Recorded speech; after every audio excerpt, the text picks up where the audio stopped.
Selamat pagi saudara-saudara. Hari ini saya mengajak kita memperhatikan Injil. Kita akan mengurai apa yang ditulis dalam Injil dengan terang tema kita, gereja yang toleran. Dikatakan dalam ayat 24, saudara-saudara, Markus 7 ayat 24a, saudara-saudara bisa membuka Alkitab saudara-saudara, dikatakan demikian. Lalu Yesus berangkat dari situ dan pergi ke daerah Tirus. Saudara, saya memberikan kepada saudara-saudara gambaran peta sederhana. Perjalanan Yesus dimulai dari Kapernaum dekat dengan Danau Galilea, lalu kemudian atau Danau Genesaret, lalu kemudian ke Tirus, Tyre dalam gambar di layar, lalu kemudian di dalam pasal 7 ayat 31 ke Sidon, lalu dari Sidon balik lagi ke Dekapolis, daerah dekat dengan sungai atau Danau Galilea. Saudara-saudara, batas garis yang terputus-putus itu memisahkan antara daerah orang-orang Israel dengan daerah-daerah yang dikuasai oleh orang-orang Yunani.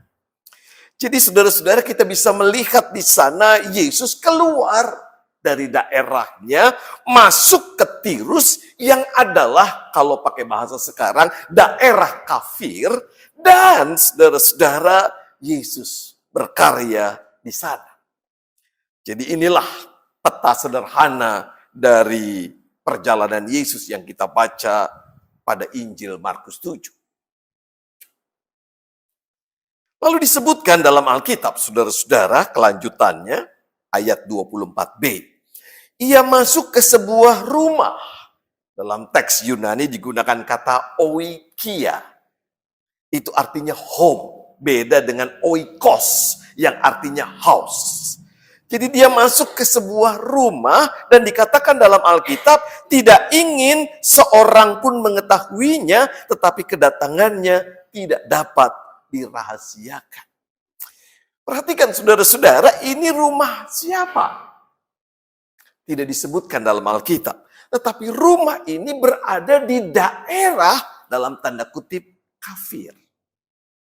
Di daerah yang dikuasai sebagian penduduknya oleh orang-orang Yunani. Tetapi rumah itu menjadi home. Setidaknya dalam bacaan kita bagi Yesus. Saudara-saudara, siapapun kita, tentu saja ketika ada tamu, tentu saja kita harus kenal tamu itu. Saudara-saudara nggak mungkin menerima saya, bukan? Kalau saya datang ke rumah saudara-saudara, lalu saya katakan, selamat pagi Bapak Ibu, izin boleh bertamu di sini, saya pendeta. Saudara percaya? Belum tentu, saudara-saudara, udah hitam, jelek, botak. Siapa tahu ini bohong. Saudara-saudara, betul bukan? Belum tentu rumah saudara menjadi home buat saya. Belum tentu rumah saudara juga menjadi home buat semua anggota keluarga. Tetapi hari ini kita membaca rumah itu menjadi home bagi tamu, orang asing, Yesus dan rombongan. Dari sini saudara-saudara kita bisa belajar bahwa rumah, home itu menjadi tindakan toleransi pertama dalam cerita Injil hari ini. Mengapa? Karena rumah ini terbuka buat semua. Hari ini atau detik ini ketika diceritakan Yesus datang. Tetapi beberapa detik kemudian ada perempuan Siro-Fenisia yang datang. Dua manusia yang berasal dari suku bangsa yang berbeda. Yesus orang Yahudi, perempuan Siro-Fenisia orang Yunani. Dan pada waktu itu saudara-saudara, pembedaan manusia itu begitu kuat. Suku bangsa itu dibedakan dan orang bisa melihat dia bagian dari saya atau tidak. Saya pikir saudara-saudara pembedaan itu juga sampai sekarang masih kuat ya di kalangan kita. Setidaknya begini, tidak semua orang ketika anaknya bilang, "Mama, aku mau nikah." Kebetulan misalnya saudara-saudara keturunan Tionghoa, lalu anak saudara pacaran sama orang Ambon. Tidak segera, menurut hemat saya zaman sekarang orang mengatakan, "Oh ya silahkan anakku." Enggak, ada batas. Saya Jawa, saudara-saudara. Saya orang Jawa, dilahirkan di Surabaya, besar di Jakarta. Istri saya itu orang Batak, keturunan orang Batak, lahir di Jakarta, dibesarkan di Jakarta. Lalu kami ketemu pacaran, saya memperkenalkan calon istri saya kepada ibu saya. Ibu saya Jawa sekali. Ibu saya nggak bisa ngomong ITB, bilangnya ITM. Institut Teknologi Bandung, gitu ya. Itu orang Jawa, saudara-saudara. Lalu saya perkenalkan kepada ibu saya, oh ya diterima dengan baik sebagai orang Jawa yang baik, gitu ya. Lalu ketika calon istri saya, pacar saya pulang, ibu saya langsung memarahi saya. "Adi, Mbok Yao, jangan cari orang Batak." Sudah lihat, ada pembedaan. Itu sebabnya menarik, rumah ini menjadi rumah toleran. Rumah yang terbuka buat semua. Dan itu kisah yang sangat luar biasa dari rumah itu. Saudara-saudara, kalau sekarang saudara ditanya, rumah macam itu, gambaran di zaman sekarang identik dengan apa? Mungkin ada yang mengatakan gereja. Oh iya betul, Paus kemarin ada di gereja, di katedral, dan di dalam gereja itu ada yang memakai pakaian agama lain.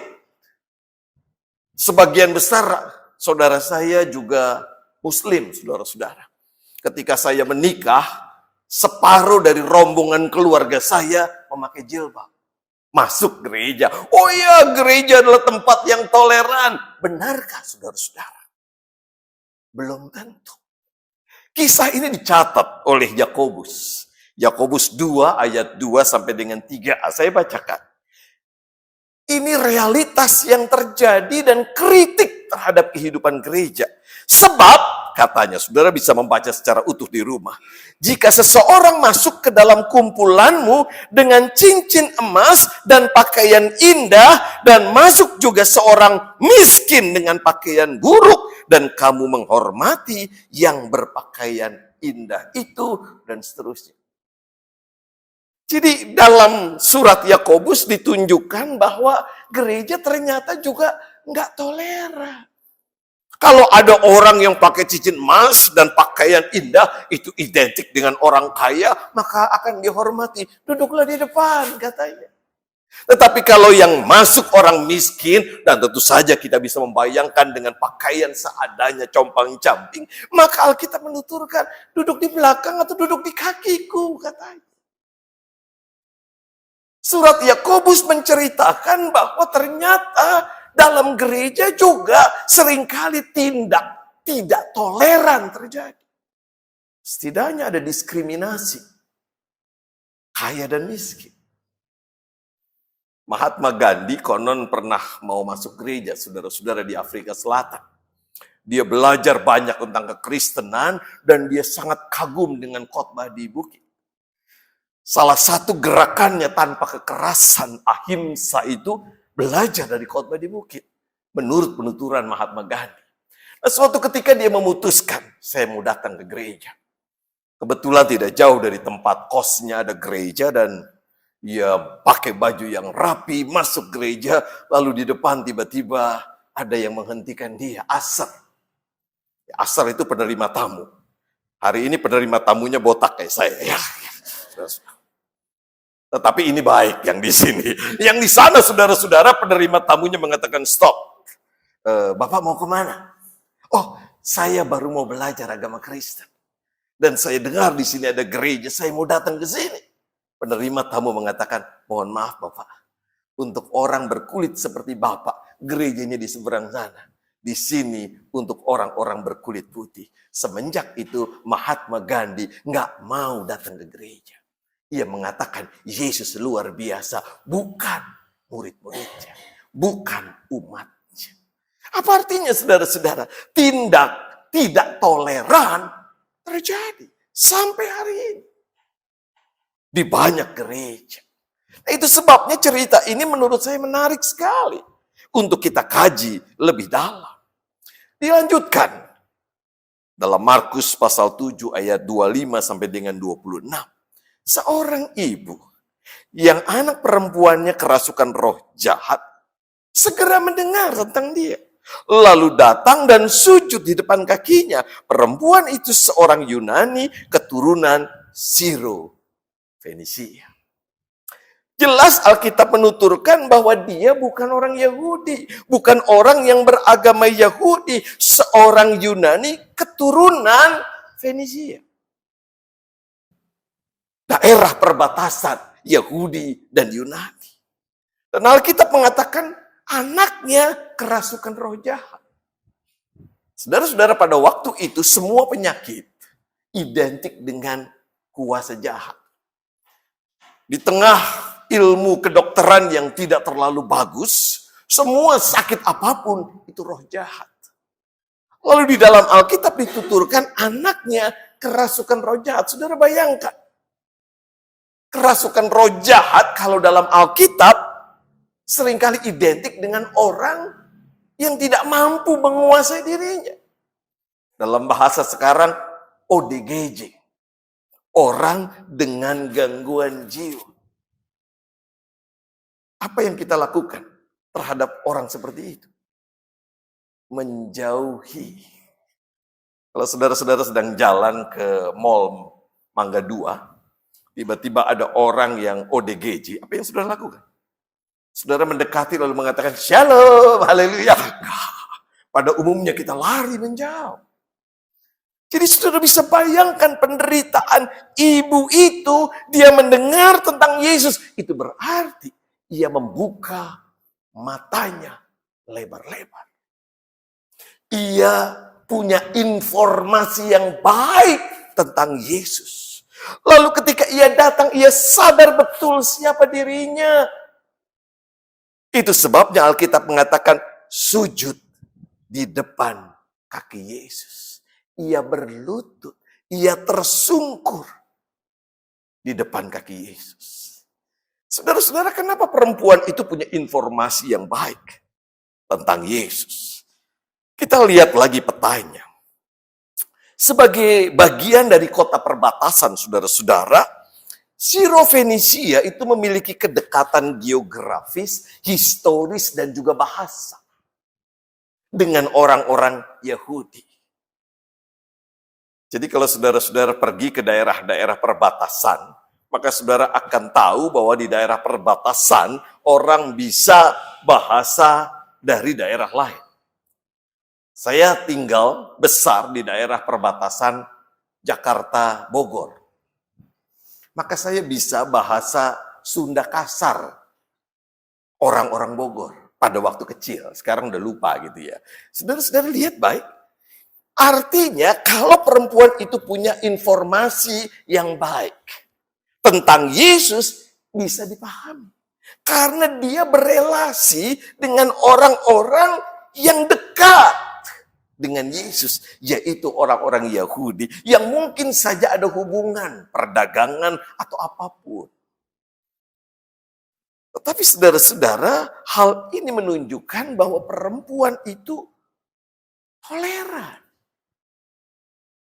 Dia bisa datang ke rumah orang itu, kita tidak tahu siapa dia. Dia bisa tahu informasi tentang Yesus. Kenapa? Karena dia bersikap toleran terhadap orang lain, terhadap lian.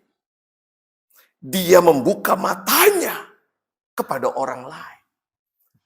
Jadi saudara-saudara, sekalipun ada rumah, itu bagian pertama, sikap toleransi dalam bacaan kita, sikap perempuan itu juga toleran.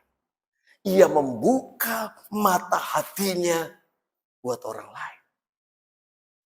Ia tidak curiga pada orang lain. Saudara-saudara, dikaruniai Tuhan dengan wajah seperti saya, tidak membuat orang langsung mengenali saya sebagai pendeta. Sepanjang sejarah hidup saya, belum pernah ada orang ketemu saya langsung nebak, "Bapak pendeta ya?" Belum pernah. Termasuk seingat saya, kali pertama saya datang ke tempat ini, orang nggak ada yang tahu saya pendeta ataupun bukan. Ya, seingat saya pernah nyetir ke Lampung, saudara-saudara, bersama dengan penatua dan anggota jemaat karena mau pelayanan. Jadi kami membuat KKR di Lampung. Karena saya hobi nyetir, saya nyetir. Dengan celana pendek dan kaos tentunya.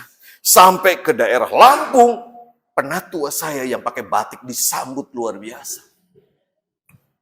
Duduk dikasih minum, saya karena mobil sedikit agak rewel, saya lihat-lihat dulu. Ya, saya buka kapnya lalu saya tutup. Begitu saya masuk, penatua di sana menyuruh penatua saya berdoa. "Mari Bapak Pendeta silakan berdoa," katanya. Penatua saya mengatakan, "Oh maaf, saya bukan pendeta, pendetanya Bapak ini." "Oh, saya pikir supir," katanya. Ya saudara-saudara. Seringkali orang melihat orang lain dengan kacamata yang nggak bisa diubah. Oh, kalau orang ini begini, kalau orang ini begitu, kalau orang ini seperti itu. Dia nggak membuka wawasannya, dan itu sebabnya seringkali orang-orang semacam ini tidak toleran. Saudara-saudara, menarik, kemudian ada percakapan antara perempuan itu dengan Yesus. Oh, ini agak kelewat ya, saya bacakannya. Yesus bilang begini, saudara-saudara, ketika perempuan itu minta anaknya disembuhkan, dia bilang begini, "Biarlah anak-anak kenyang dahulu, sebab tidak patut mengambil roti yang disediakan anak-anak," dalam bahasa Yunani menggunakan kata tekna, "dan melemparkannya kepada anjing." Saudara-saudara, ini kata anjing, itu adalah kalimat yang dipakai oleh orang-orang Yahudi untuk menilai orang dari suku lain. Derajatnya rendah. Orang-orang Yahudi itu tidak toleran, diskriminatif. Saudara ingat, ketika Yesus minta air minum pada perempuan Samaria, murid-muridnya yang melihatnya dari mana? Jauh. Dan Alkitab mengatakan mereka heran. Kenapa heran? Yesus, guru orang Yahudi, rabi, ngobrol sama orang Samaria yang notabene najis, haram, kafir. Itu sebabnya kata yang dipakai senilai dengan anjing. Saudara-saudara, Yesus memakai cara berpikir orang Yahudi yang tidak toleran. Nggak patut anjing makan roti. Tetapi perhatikan jawaban perempuan itu. Benar Tuhan. Apa yang dikatakan Yesus benar. Namun, kata selanjutnya, anjing yang di bawah meja juga makan remah-remah yang dijatuhkan anak-anak. Memakai bahasa Yunani, paidion. Apa bedanya, saudara-saudara? Tekna dengan paidion. Tekna adalah anak yang beranjak dewasa. Boleh kita sebut dengan remaja. Mereka sudah punya hak waris. Mereka sudah punya hak atas hidup. Sudah dianggap menjelang dewasa. Paidion adalah anak-anak kecil. Dan anak-anak kecil pada waktu itu sejajar dengan budak. Karena mereka belum punya hak. Mari kita bayangkan, saudara-saudara. Siapa di sini yang punya anak kecil yang tidak pernah menumpahkan makanan? Tolong angkat tangan. Gak ada. Jangankan anak kecil, orang besar juga suka menumpahkan makanan. Saudara-saudara, anak kecil itu tidak melihat rahmat Allah sebagai anugerah yang besar. Karena itu, ungkapan perempuan ini luar biasa. Orang-orang Yahudi nggak layak disebut tekna. Kenapa? Karena mereka tidak menghargai anugerah Allah perjanjian Allah yang besar itu, mereka layak disebut paidion. Itulah sebabnya saudara-saudara, Yesus memuji perempuan itu. Karena perkataanmu itu, pergilah, setan itu sudah keluar dari anak. Perkataan yang mengungkapkan cara berpikir yang toleran. Cara berpikir yang menghargai. Cara berpikir yang memuliakan Tuhan. Saudara-saudara, kisah selanjutnya bertutur tentang orang tuli dan gagap yang disembuhkan oleh Yesus. Yesus kayak kurang kerjaan, saudara-saudara. Kenapa nggak cari penyakit yang lebih parah? Yang membuat orang kesakitan mengerang. Kenapa Yesus nggak cari orang yang kena kanker misalnya, lepra atau apapun, yang sekujur tubuhnya menderita. Ini orang yang tuli dan gagap. Dia bisa ngomong tetapi gagap, orang tidak mengerti. Dia belum tentu memahami orang lain karena telinganya tuli. Ya wajar aja lah. Kenapa nggak diajarin huruf braille? Kenapa nggak diajarin bahasa sandi? Kenapa mesti disembuhkan? Yesus mau mengatakan, salah satu hambatan terbesar dalam sikap toleransi adalah komunikasi. Saya pernah mengadakan jambore, saudara-saudara, kayak camp begitu. Muslim Kristen di tempat saya layani dulu. Lalu ketika pertama kali kumpul, kelompok Muslim di sana, kelompok Kristen di sana, cuma lihat-lihatan, saudara-saudara. Nggak ada yang berani dekat. Kami bikin kegiatan kenalan. Ya kenalannya jauh-jauh begitu ya. Saya ini, salamnya juga namaste. Nggak ada yang berani sentuh. Lalu acara dimulai, bikin game, bikin macam-macam. Sampai kemudian di hari yang ketiga, mereka mulai akrab satu dengan yang lain. Di hari yang keempat, ketika perpisahan terjadi, mereka bergandengan tangan kayak nggak mau berpisah. Kok bisa? Kenapa pada awalnya takut? Karena komunikasi. Mereka belum mengenal dengan baik. Orang Jerman bilang, Witing tresno jalaran soko kulino. Ya, ada yang tahu artinya? Cinta itu datangnya dari seringnya melihat. Jadi saudara-saudara, komunikasi yang cair itulah yang membuat Yesus dari kisah kita menyembuhkan orang yang dan gagap. Nah, dengan demikian apa makna kisah yang kita baca ini untuk gereja? Saudara-saudara, gereja yang toleran itu punya 3 ciri. Yang pertama, menjadi tempat terbuka bagi semua. Saudara-saudara, seperti gereja katedral yang juga menerima orang-orang yang beragama lain. Gereja juga terbuka bagi siapapun. Seperti apapun keadaannya, seperti Yesus yang menerima semua. Itu yang pertama. Lalu yang kedua, gereja bukan gedung, tapi orang-orangnya. Orang-orang seperti apa? Orang-orang yang bersikap terbuka pada yang lain. Orang yang bersikap terbuka pada yang lain adalah orang-orang yang menghargai orang lain. Kalau kritik biasanya di gereja banyak ya. Saya nggak tahu di tempat ini ya. Di tempat lain itu salah dikit. 3 minggu kritiknya. Main piano kok begitu? Jauh-jauh dari Maja main pianonya misalnya ya. Kebetulan dia bagus. Kritik itu bisa panjang. Tapi pertanyaannya saudara-saudara, kalau kita bersikap terbuka dan menghargai orang lain, berapa sering kita mengatakan terima kasih? Sampai nginep di gereja. Saya nggak tahu di bangku yang mana tidurnya. Oh enggak ya, ada yang di atas ya. Berapa sering kita menghargai orang dalam persekutuan gereja kita? Bersikap terbuka itu berarti menghargai, memberi apresiasi buat orang lain. Dengan demikian persekutuan kita menjadi indah karena siapapun orangnya, seperti apapun orangnya, disambut dengan kegembiraan. Lalu yang ketiga, orang-orangnya mau mengalami perubahan. Orang-orang di dalamnya bersedia mengalami perubahan. Kritik Yesus pada orang-orang Yahudi menunjukkan kepada kita, mereka disebut anjing. Tetapi Yesus menunjukkan sikap sebuah perubahan. Anakmu sembuh. Saudara, kalau Yesus saja menunjukkan sikap perubahan, kenapa kita tidak?